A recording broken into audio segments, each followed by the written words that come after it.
I could title this video, Currently Reading.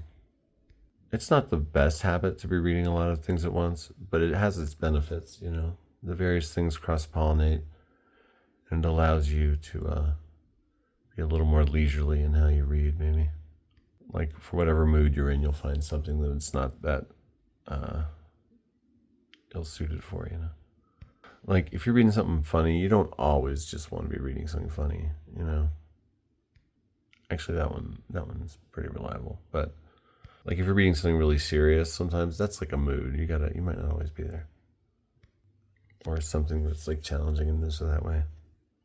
I've not read books because they were like a big hardcover and they were unwieldy, and I just couldn't read them in every situation I read something in, so I needed to be reading a paperback at the same time, so that I wouldn't be missing out on life. Anyway, here's what I'm reading now, kind of. Some of these I haven't even started, but like, I consider myself like active with them. Green Mansions. This is from the Paperback Project, a bookcase of 190 books that I'm going to read. I've read, this will be the 9th out of 190. So that's going to take a while, but I don't care. You know, I like a project. A 5-year project is fine. I've got a 25-year writing project going on right now. I call it a quarter century year, and every 25 months, I write a real-time essay about a month during that month. It's like an experiment in immediacy and vividness in the tradition of Bernadette Meyer's Memory, 1976. Oh, that's a cat. Squirrel. Yeah, I get it. You're secretly in charge. How's it going? Oh, you licking me? That's so nice. Oh, so nice. Okay, that's not as nice. Oh, honey. I'm enjoying this, though. It's interesting. I've heard this book called, maybe it was in the introduction even, A Bridge Between the More Romantic Era and More Modern Literature. It's 1904. It does have these old-timey sensibilities. Well, it also has some modern ones. It is interesting in that way. I'm digging it. Green Mansions. What a pretty copy. Love it. 1960s paperback by W.H. Hudson, a 1904 book. It had a resurgence in the 1910s and then in the 60s. I think before that, too, Audrey Hepburn played the main character in a movie of this that was a flop. There's a DC Comics superhero, a lesser known, less common one, but still like part of the canon, based on the main character of this. Wow. It's got really great nature passages, excellent descriptions of clouds and trees and shadows and light. I'm a sucker for that stuff.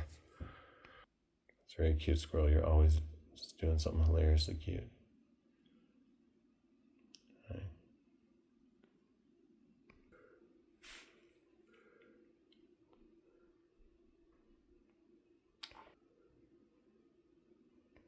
Prisma's here. Mother and daughter. I'm exactly halfway through this, I think, right now. It's good. I'm into it. I mean, it does have, what's old-timey about it is it's kind of exoticizing narrative. But, you know, stories are going to happen about different groups encountering each other. And, you know, we have them and they're historical as well as, you know, showing the attitudes of the time. And what's interesting is this author, his parents were from New England, but he was American in one way.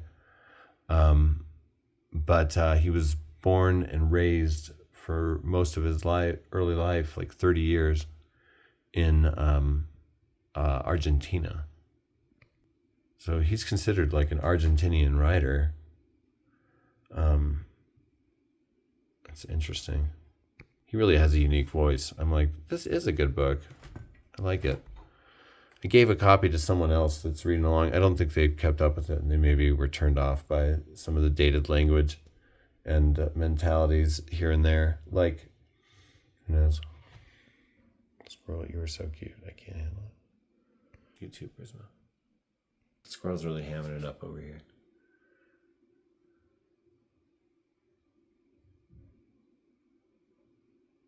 Speaking of parents and daughters, that was cool having my daughter record a video with me.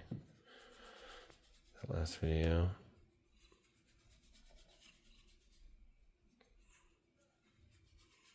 She likes if I remove the pillows from here, and then she sits on the curtain.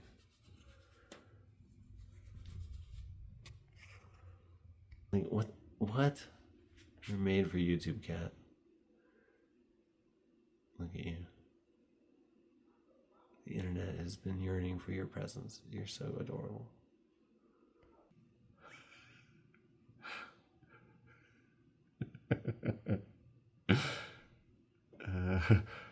What has this channel become? It's the Squirrel TV. And Prisma Plus.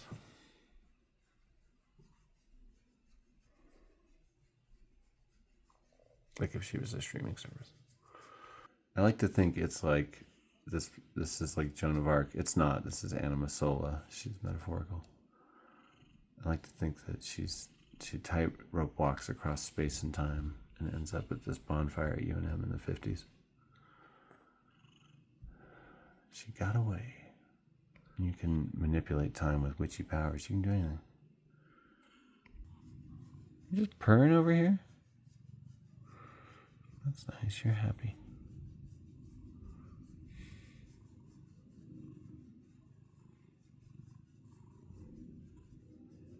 That's just like comfortable for you? That's so funny. Alright, sorry, when I'm up on top of this bookcase here, standing on a bench, really nice white bench, I have this bird's eye view of the kitties. That's just how you hang out now. Alright, real quick, let's see what else am I reading here. I should keep that in my bag and just put that into rotation. I'll get a little more beat up, but it's already getting beat up. Sometimes books get the tape. I mean, I'm reading this to support my reading of The Secret Sharer. I've not started it and have missed a month of Secret Sharer, so I need to catch up. My goal is to read that long short story every month of this year, and I've already missed a month. But I'll catch up. I'll have some months where I read it twice. I will, because I'm a freak like that, and I love literary experimentation. I didn't mean to slack on that. Caring for your books. Oh yeah, I bought this at a library sale. That was a library sale where I was nicely complimented by the person ringing up all the books, saying I had the best taste of anybody that had been shopping there that day. I was like, that's great. As someone who loves books, that's the kind of thing you hear, and you're just like, I didn't expect that compliment to hit so hard. The Book of Happy. Yeah, I found this when I was going through the nonfiction section, and I'm like, I guess I should read stuff like that. Try to trick my stupid brain into not being an idiot. Yeah, so I've been reading a bit. I misplaced it for a long time. I left it in a classroom, and then I found it when I went back on a subbing job to that same classroom. It was still there. But it's kind of psychotic. The main person wants to like cut up the faces of children. He's a real freak, but this is considered a classic work of French surrealism. And sometimes the writing is beautiful, like great, interesting, wild descriptions of the ocean going in all directions. Power to get things done. Yeah, I must have added these all to the to-read list in a motivational moment. I can access that again. Here's a zine by someone I know. Kind of a long-time zine friend, Billy Roberts. He's a zinester that came to Albuquerque from Chicago. This is all about unsolved mysteries. I love a zine. I'm a long-time zinester. I've been making zines for most of my life. Zines are the ultimate self-publication, and they like kind of negate ego in writing if you do it right. You're just like handing out this like mysterious thing, putting it out into the world. Maybe there's only 25 copies, 50 copies, but it's like pure. It's just from a person. Even, I mean, this is like a silly topic, but I bet he's got some good personal anecdotes and stuff wrapped around it, because he had this great zine called Proof I Exist. I think he still has it. He'll probably always have that. I don't know how often it comes out, but yeah, that one has an internet presence and you can find it fairly easy. Guys on Etsy and other things. You were reading this in my voice. That's clever. Dun, dun, dun, dun, dun, dun. Want to talk about unsolved mysteries? Contact me. Instagram, Found Photozine. Email KoreenZine123@gmail.com. Okay. Maybe this isn't by Billy. Why do you think this is by Billy?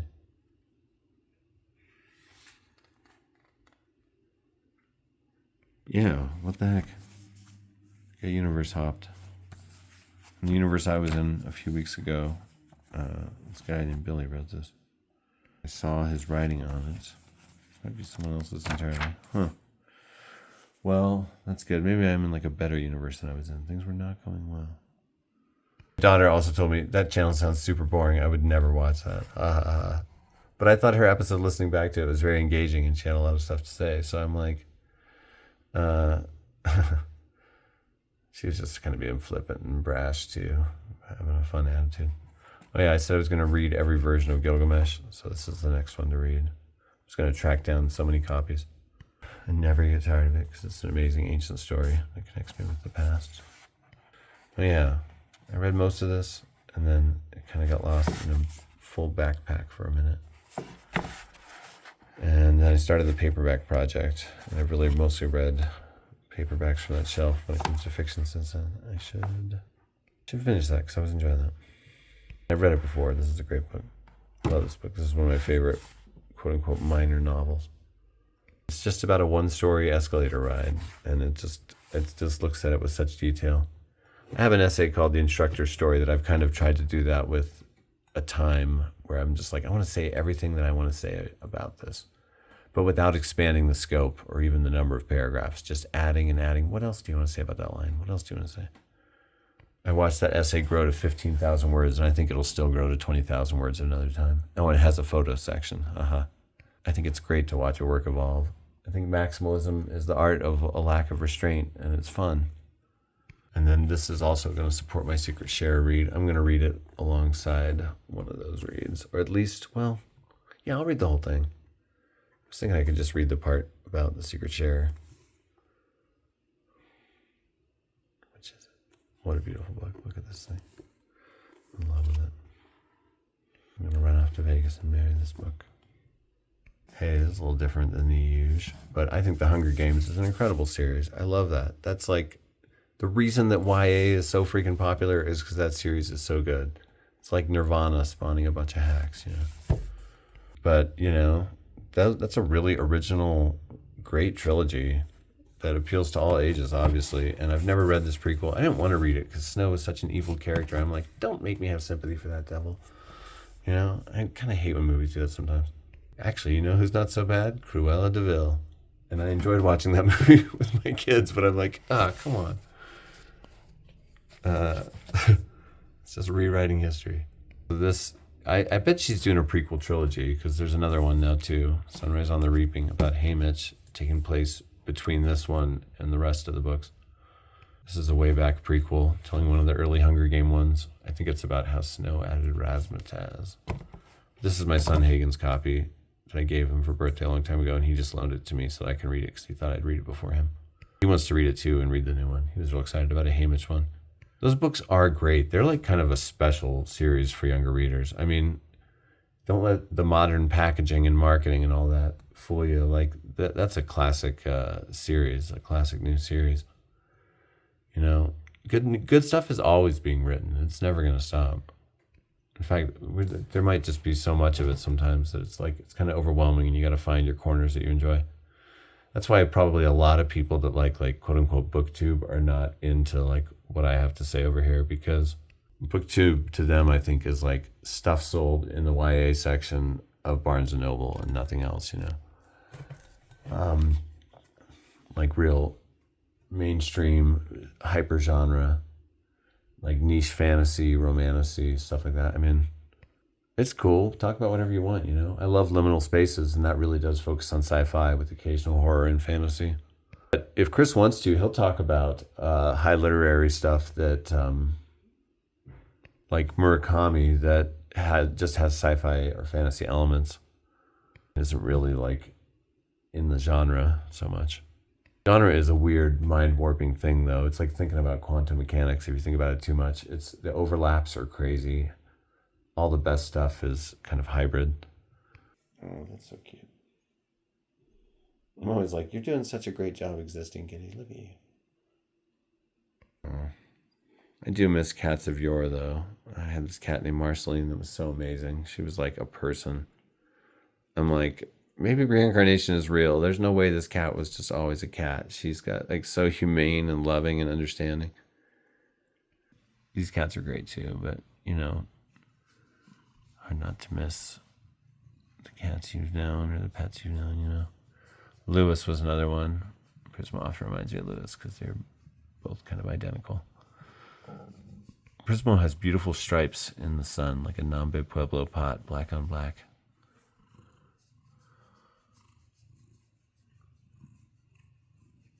She's a tabby. Secret tabby. I love her purr. It used to be really ragged, and it's gotten like confident and full. Even though still quiet. She's a Black Panther. She's not one of them loud city kitties.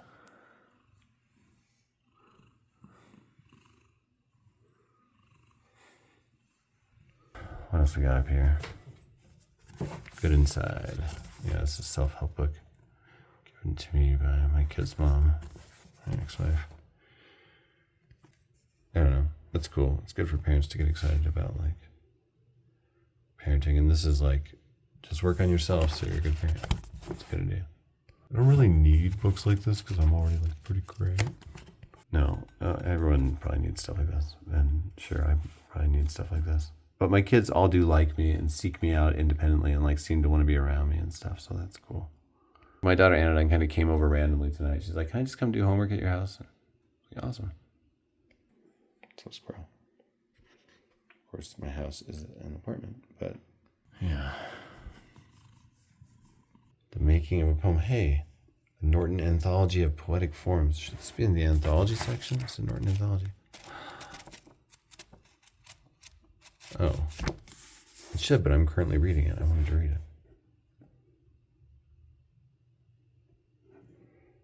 Okay, read it then. I'm also reading all those. Are you? No, I'm intrigued by this. An Anthology of Poetic Forms. I wonder if that's just the title and it's just another poetry collection. But maybe they're really like versatile in form. I bet they are. I love postmodern poetry. I get it. That's why I can never wholly bash modern art. Yes, a lot of modern art is just fungible tokens for the currency of the mega wealthy. But like, you can also really have profound artistic experiences with modern art. Duchamp wasn't messing around. It's true.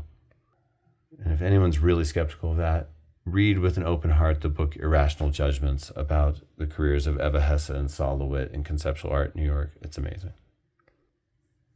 And read that big biography of Rothko. Man, that was so good. Yeah, I mean, I guess I haven't started this one either, but I will. Squirrel kindly agreed to display these books. I'm going to put these both in my bag. I'm going to read Green Mansion some more tonight. But I'm going to keep these in my bag to take to work. And I'm going to slip in a chapter of the Ernest Hemingway once in a while. Maybe one a day, a couple a day. The chapters are longish. I don't know. What do you think, Squirrel? Yeah. What do you think, Prisma? Yeah. You into these? Okay. To read. Currently reading.